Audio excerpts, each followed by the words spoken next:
before we went on air. So tell us a little bit about Michael. Who's Michael? Okay, so there's a question that I always get asked every time I'm on radio, and the way I answer it, um, I feel like I will have to explain a lot of things. Yeah. So Michael Zuneid is a musical artist, slash entrepreneur. I like to call myself a creative entrepreneur. Yeah, so just to sum it down a bit, Yeah. and not be complicated, Michael Zuneid is a creative entrepreneur. Yeah. So I know that Michael Zuneid is also he's BW slash a Zambian. Tell us a little bit about that. Okay, so I was born in Botswana. My mom is Botswana. My dad is Zambian, so that's where the Zambian part of it comes from, and I grew up there. So yeah. Yeah. Okay, that's cool. I wanted to put you on the spot, and I'm going to. Which do you like better, this side or that side of it? Did you have to? I have to. Well, I must say, for the fact that I didn't grow up in Botswana, Yeah. I'm finding it quite interesting. The environment is a bit new to me, and I must say I enjoy it here.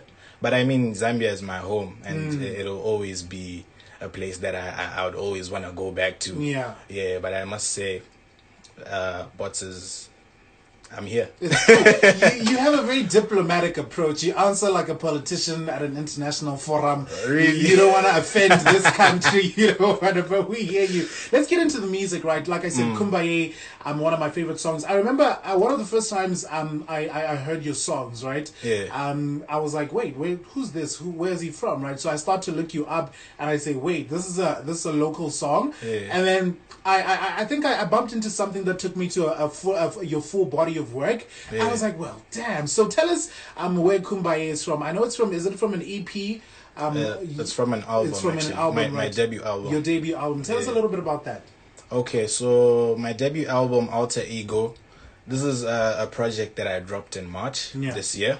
It's something that I've worked on for quite some time. Like, I started working on this year before last. Yeah. So this is a full length or full project album of about 17 songs, and Kumbaye is part of them. Kumbaye is a love song, and if you listen to the whole project, most of them are love songs, and that's my genre. Well, my genre is R&B and Afro pop, but if you listen to most of the songs, I have a love approach towards most of the songs there.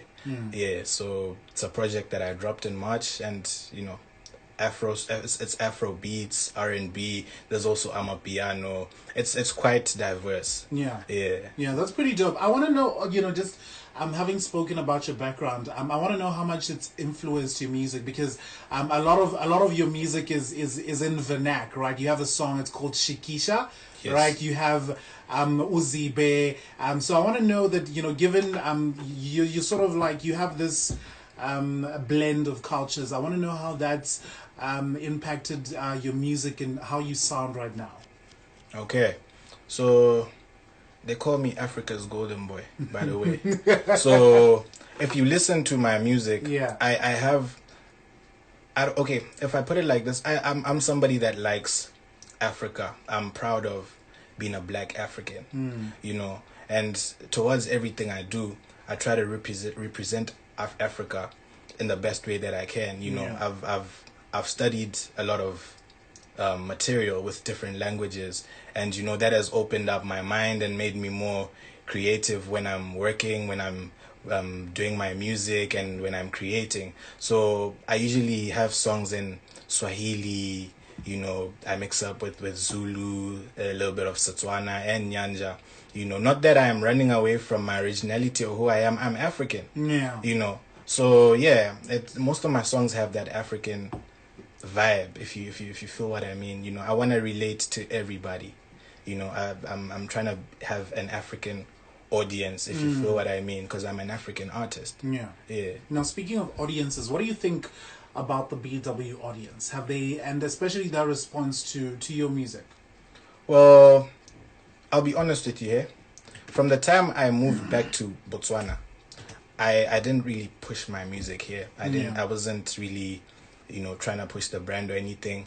I was trying to keep it low key before the right time, because I had plans of how I was gonna launch the brand here. Yeah. But eventually people always find out. So you can't hide anything. So yeah. Yeah. So I feel like the response has been great. Actually, I didn't really think that my music was gonna play on radio here before I even pushed it. You feel me? Yeah. So that just shows to say, good music pushes itself.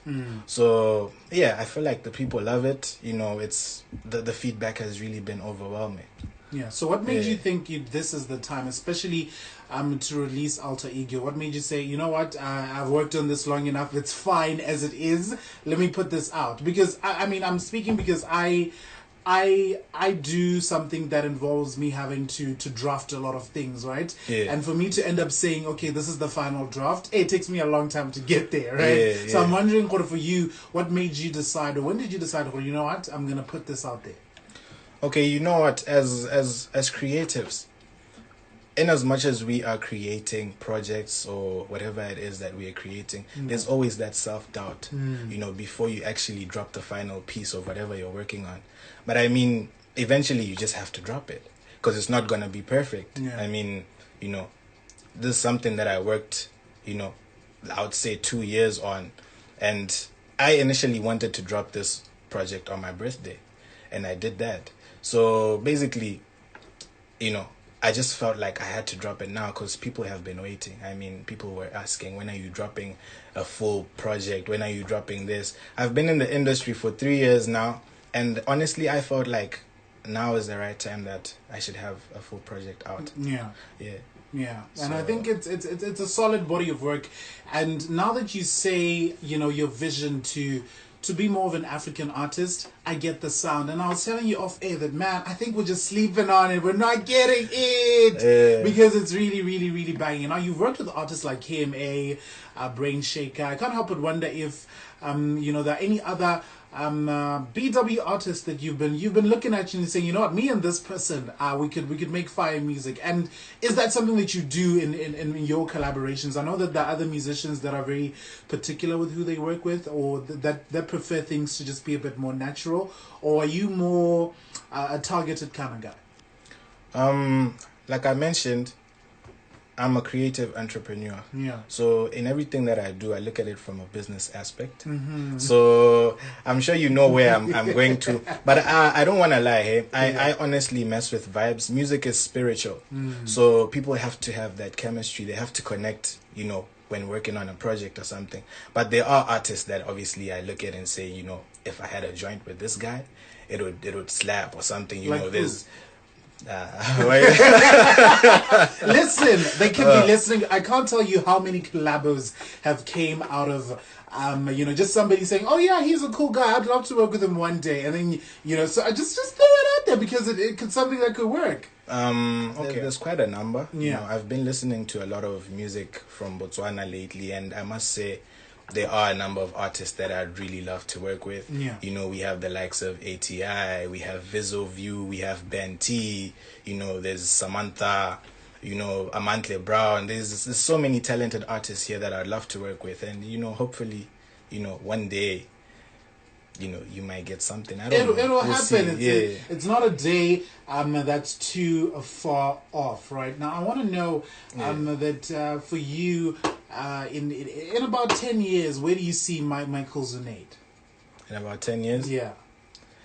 Let's wait for those 10 years to come.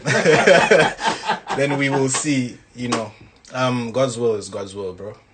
Yeah. Whatever is meant to happen will happen. Whatever's meant to happen will happen. You're a very diplomatic guy, Michael. For a musician, musicians are seldom diplomatic in their approach. I don't know why you are diplomatic. Let's talk about new music.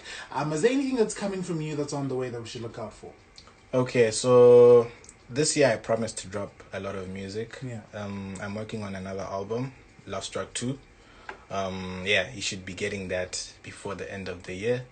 We also have visuals coming up. Shikisha is a song that I feel needs visuals, and I'll drop that. So expect visuals and another album. Yeah. Visuals in another album. All right, that's pretty dope stuff. Listen, Michael, whenever there's a new drop, I don't want to hear it at any other station, and I sure as hell don't want to hear it at any other show. It better drop here and nowhere else. I hope I'm clear. I got you, bro, and I must say I'm really grateful for you having me on your show, and you know, playing the music, you know, as a radio station, you know. Big ups to you guys. Appreciate it. Yeah, sure thing, man. It's been pretty cool getting to know you. I'm a very, very chill guy, very, very diplomatic in his approach, but the music is super, super amazing. It's Michael Zuneid tonight on the Red Chair. Pleasure hanging out with you tonight. Thank you so much for joining us. Thanks for having me, bro. Awesome.